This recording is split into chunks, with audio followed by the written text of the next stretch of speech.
So Arun says, can you please give me a tip in English grammar? And since you haven't asked me anything specifically, I'm going to just pick something by myself.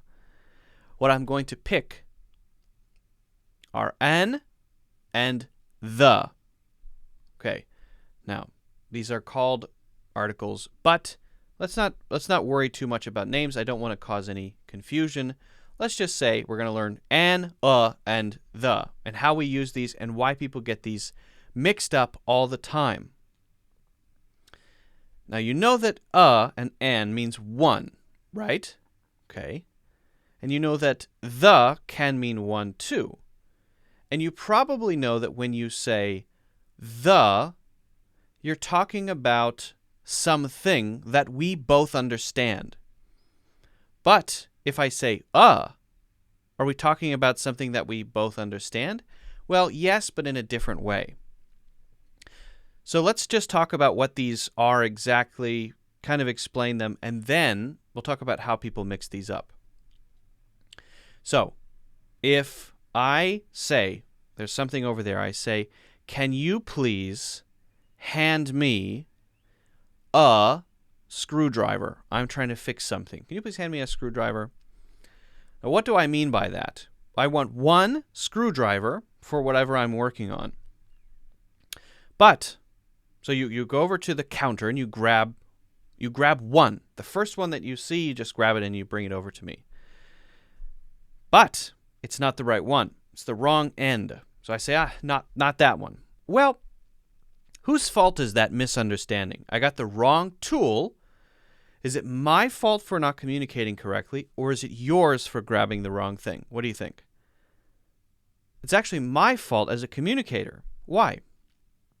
If there are 4 screwdrivers over there, and I say, bring me a screwdriver, I want one of those 4.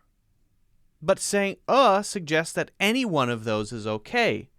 So when you bring it over to me, and I say, oh, wrong one, you think, what? You said a screwdriver. You didn't say which one. So it's my fault. Right? Yeah. Now, if I really don't care, maybe I don't care what the end of the screwdriver is because I just need to use it as a poking tool, right? I'm just kind of stabbing something. I don't know what I'm poking at with a screwdriver, but I just need it for poking purposes. Okay. So I say, give me a screwdriver. You bring one of them over to me, and any one you bring over to me is fine. Right? Okay. So that works. Now, what would I have to do if I wanted a specific one? Well, I would probably have to say the. But we have to be careful with that too. So let's say again, there are 4 screwdrivers over there. I say, please bring me the screwdriver. Is that okay? No. Why not? Because there are 4. And the is about one thing, usually. It doesn't have to be. You could say the screwdrivers. But if I want one thing, it could be about one thing, right? But is something that we both understand. But if there are 4 things, how could we both have the understanding of that thing? How could we both know what I'm talking about? Right. So what do? Well, I would have to add something to it to make it more clear. So when you use the, you're being more specific. You're talking about a specific thing or a specific group of things. However, if it's unclear which one of those you're talking about, because there are several, then you need to add description. You could put that as an adjective. You could do it as an adjective in front of the noun. You could say, could you please bring me the flathead screwdriver?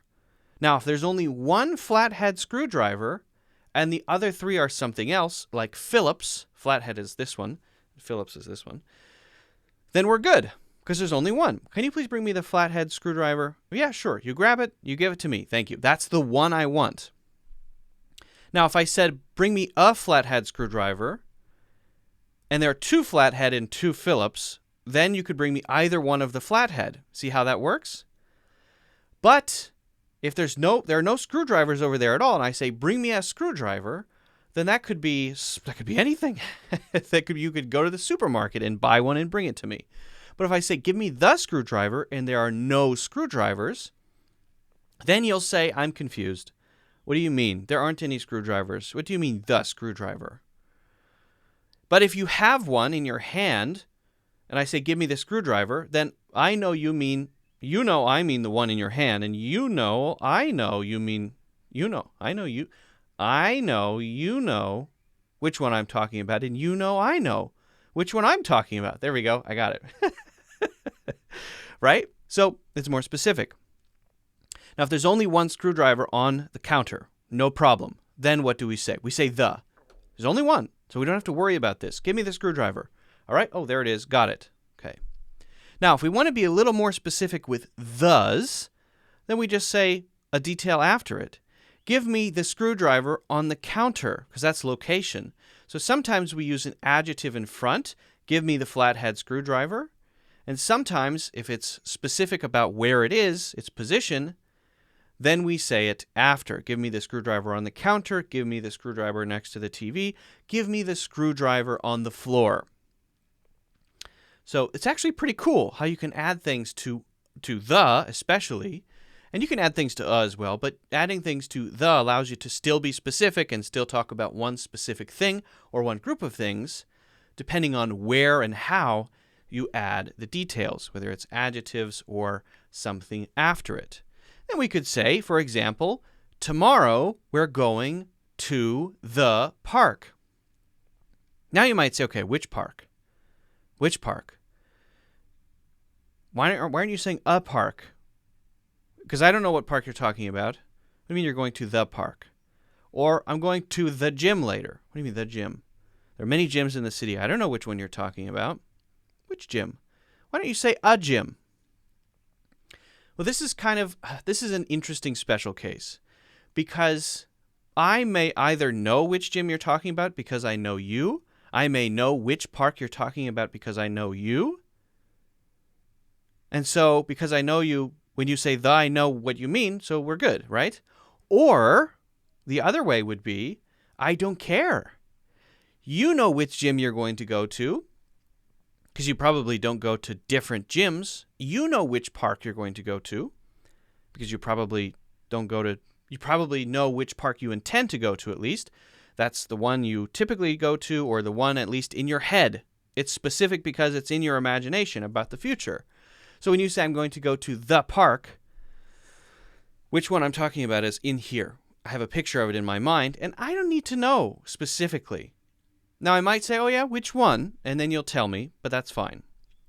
As long as it's known which thing we're talking about, we can use the. And for those cases, it would be very strange to say, tomorrow I'm going to a park. Or later I'm going to a gym. A gym. Well, it is a gym, but I want to be more specific. So, that's how these work. I think they're quite interesting. They're so simple in some ways, but in others, once you start to explore them, it gets more complicated. And I think that's why people get a little bit mixed up. So, if you have any other questions about this or anything else, let me know. Don't forget to subscribe, of course. Very important. Subscribe to the channel so that you can see future videos. And also, hit the like button to support the channel. That helps out a lot. And check out my full courses in the links in the description.